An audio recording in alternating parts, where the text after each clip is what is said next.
Nakunan sa CCTV ang nakawan ng cellphone sa isang computer shop sa Angono, Rizal.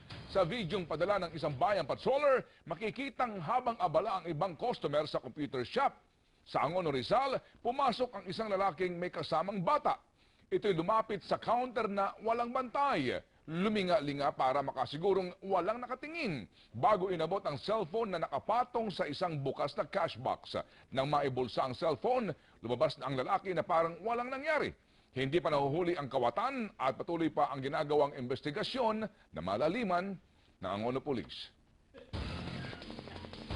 Makibahagi po sa Bayan Mo Ipatrol Mo, mag-text sa i-report space, pangalan, address at ang inyong report. I-send sa 2366. Pwede rin mag-email sa i-report at abs-cbn.com o mag-post sa Bayan Mo Ipatrol Mo Facebook at sa aming Twitter account na @bayanmo at sa bmpm.abs-cbnnews.com.